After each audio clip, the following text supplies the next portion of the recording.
Los protagonistas de la noticia en Notimundo.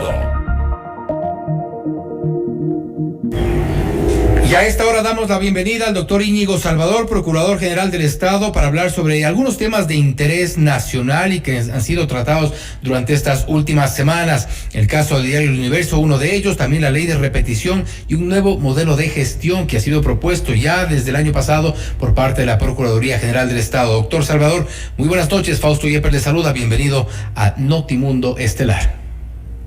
Muy buenas noches, señor Yepes. Encantado de estar con usted y con su audiencia, deseándoles un muy feliz año 2022. Gracias, un feliz año para usted también, para su familia. Doctor Salvador, en el caso de Diario El Universo, la pregunta que se ha hecho durante todas estas semanas, una vez que se conoció sobre el fallo, es a propósito de esta indemnización de los $400,000. Básicamente, ¿a quién vamos a terminar cobrando eso? Porque se habla mucho de la repetición y hay un tema que está básicamente en manos de la Procuraduría General del Estado como defensor del Estado. Sí, así es. Quisiera en primer lugar hacer una pequeña consideración en relación a el tema jurídico que está en el medio del problema que usted acaba de mencionar. Exacto.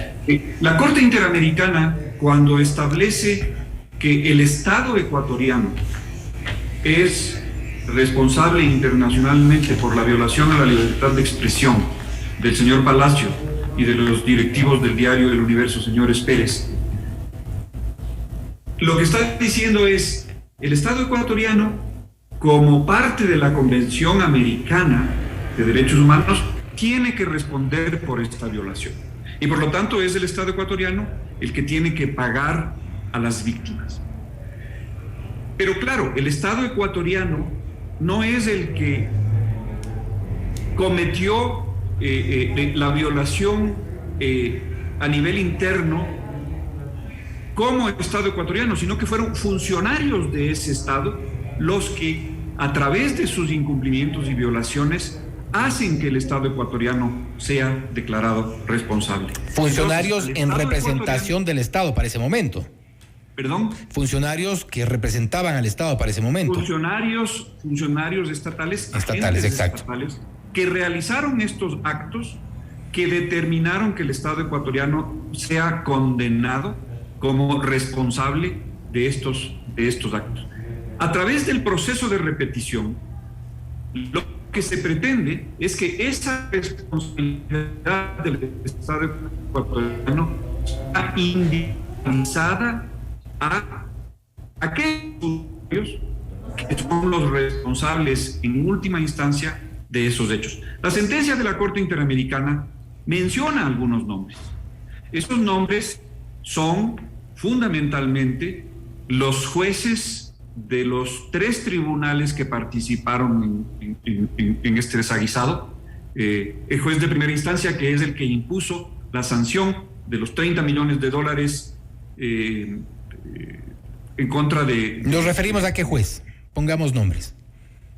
Vea, la verdad es que el juez es el juez 15º de garantías penales. Era un primer juez el que abocó conocimiento y después le pusieron ahí al juez doctor Paredes. Juan Paredes.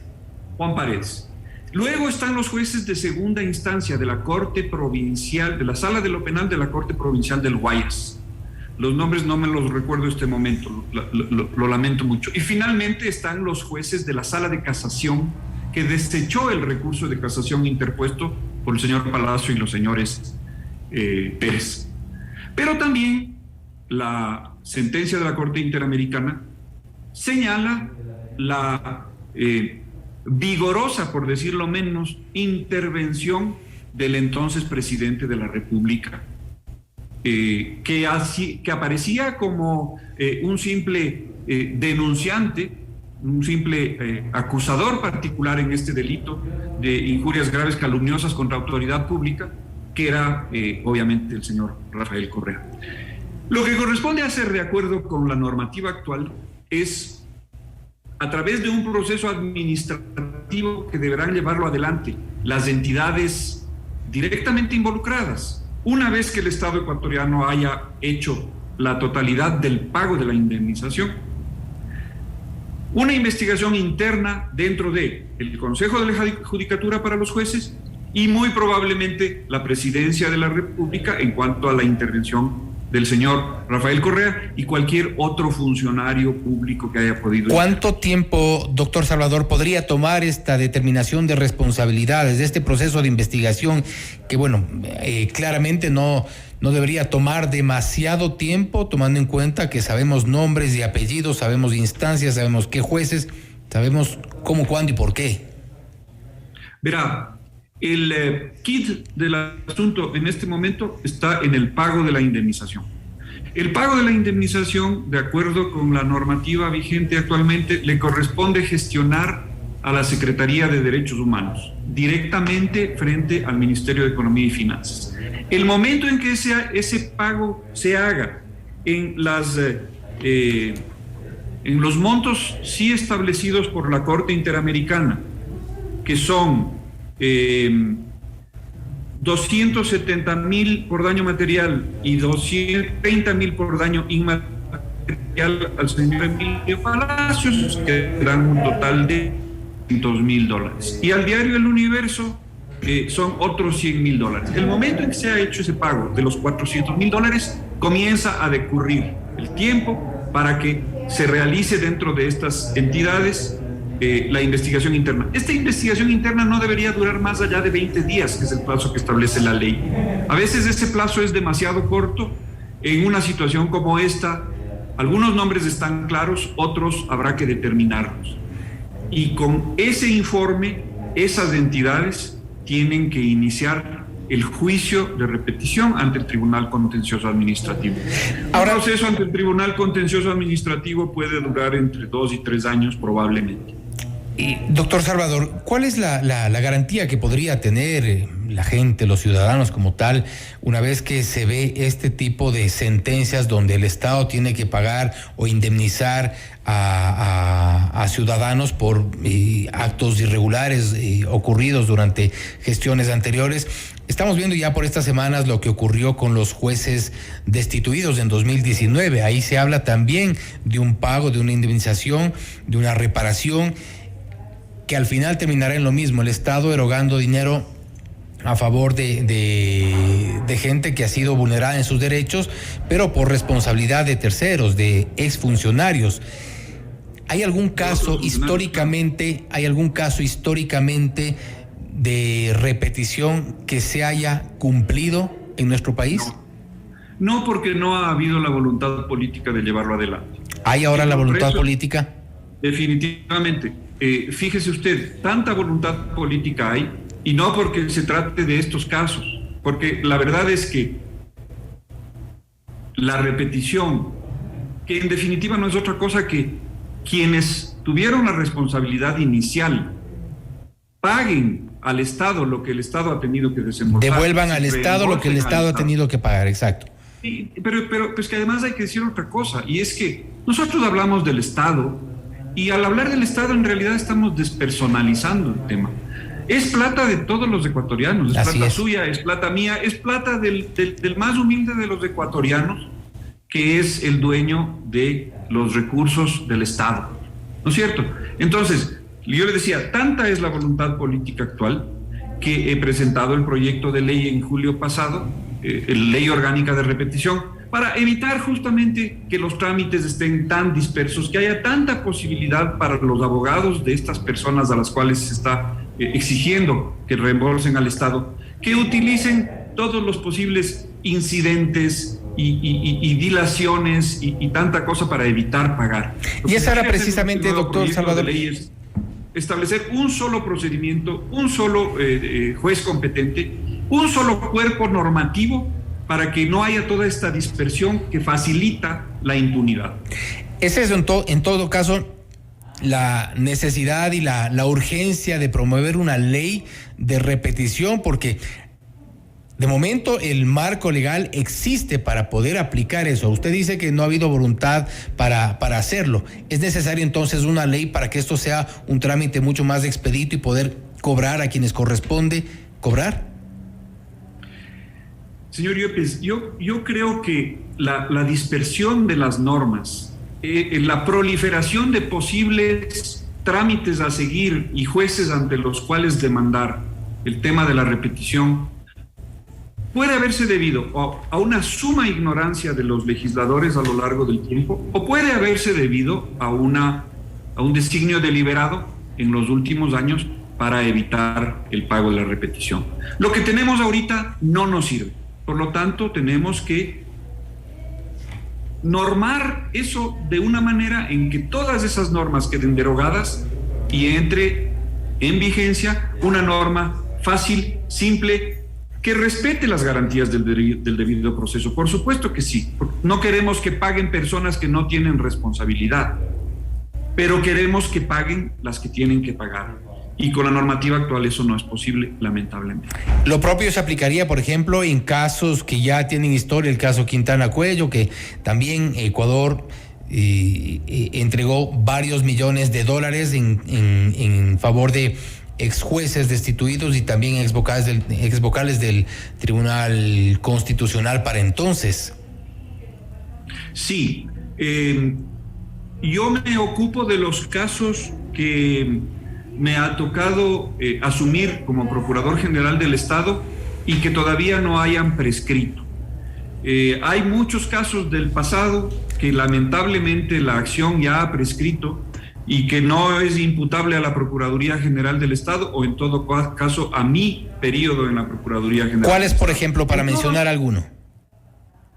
No tengo ahorita la lista completa de los casos, señor Yepes, pero lo que sí le puedo asegurar es que todos los casos en los cuales el pago se ha hecho y luego ha comenzado a decurrir el plazo de 4 años que establece la ley para la prescripción de la acción, todos los casos en que a mí me ha tocado actuar, estoy actuando en ellos, pero ojo, la actuación de la Procuraduría es una actuación subsidiaria. Solamente si las más altas autoridades de esas entidades públicas en donde ocurrieron los hechos que dieron lugar a que el Estado ecuatoriano haya tenido que pagar la indemnización no han iniciado la demanda, solamente en esos casos le corresponde a la Procuraduría subsidiariamente demandar, ya no a los funcionarios que realizaron esos hechos y que son los causantes originales del daño,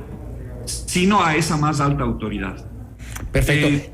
Como ustedes habrán visto en mi actuar pasado, yo no dejo de realizar las acciones, sea quien sea que esté al frente. Es así como debe funcionar. Y yo espero que cuando yo deje la Procuraduría, porque recuerde que mi periodo fenece en julio de este año, yo he sido elegido por 4 años y 4 años me quedaré ni un día más, al nuevo Procurador General del Estado o Procuradora General del Estado le corresponderá continuar con estos procesos, con el mismo empeño, con la misma voluntad política, porque la única forma de garantizar que la impunidad desaparezca es siendo consistentes. Esta debería ser una política de Estado. Consistencia en la persecución de los actos de corrupción, persistencia en la recuperación de los activos del Estado.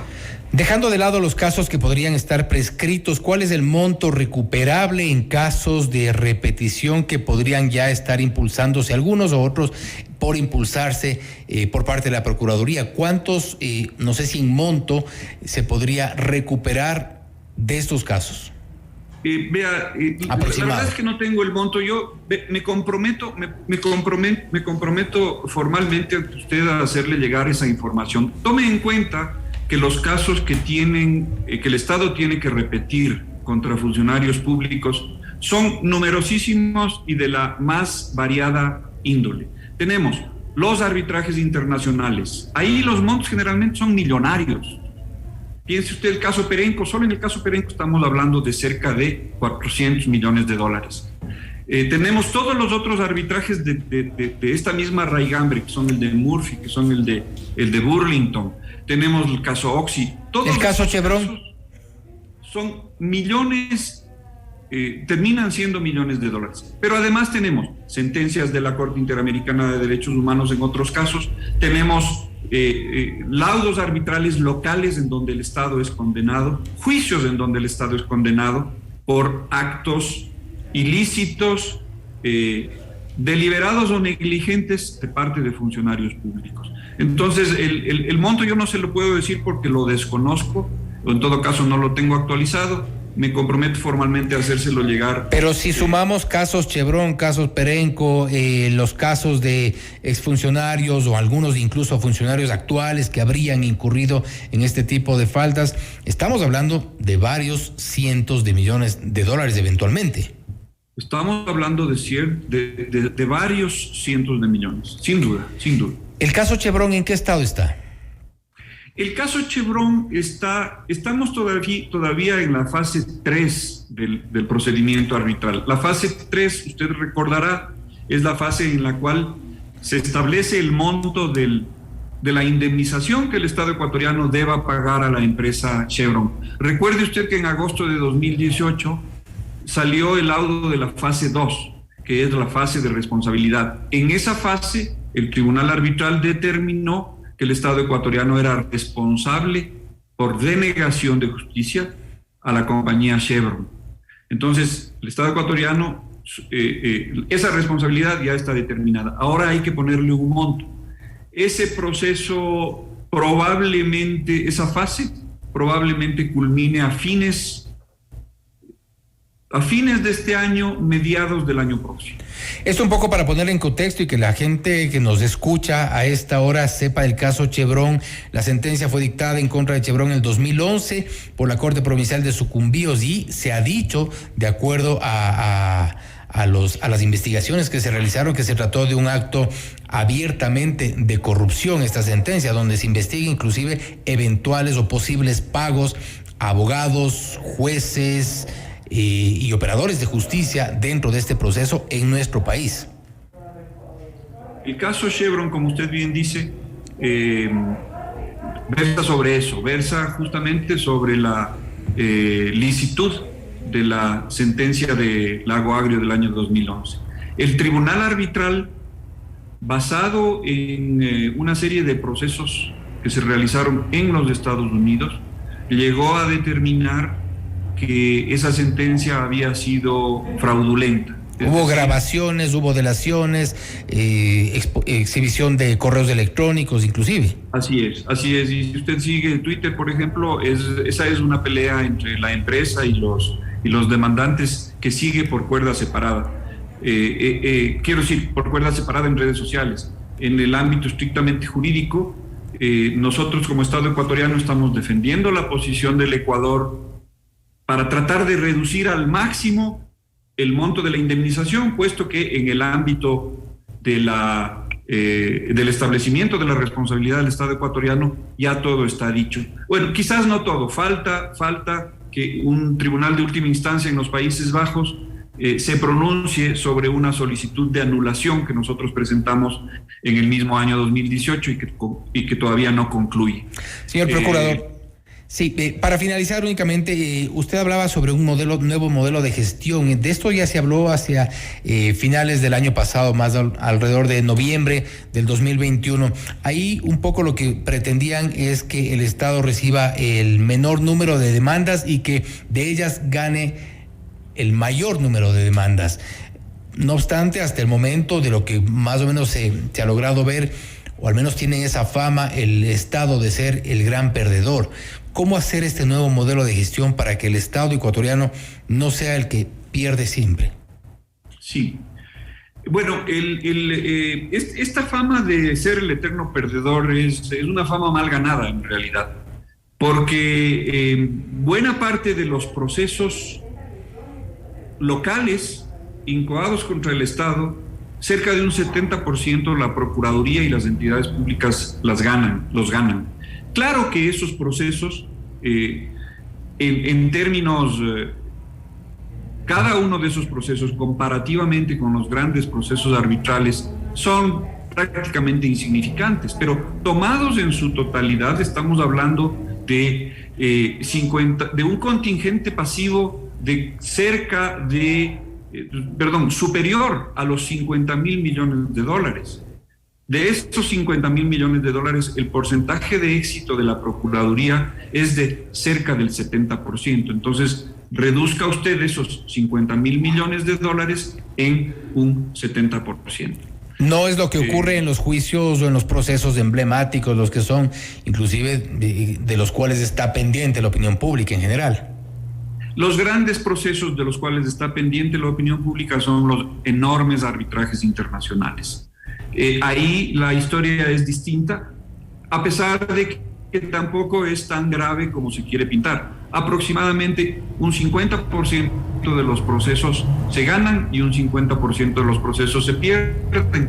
Eso habla de que la Procuraduría en este ámbito internacional tiene un rendimiento quizás algo inferior al que tiene al nivel interno, pero también eso habla de que el sistema del arbitraje internacional es un sistema en términos generales justo, porque la mitad de los casos se gana, la mitad de los casos se pierde. Y digo esto porque se ha querido estigmatizar al sistema arbitral como si fuera un sistema deliberadamente perjudicial contra los estados, y no es así, no es así.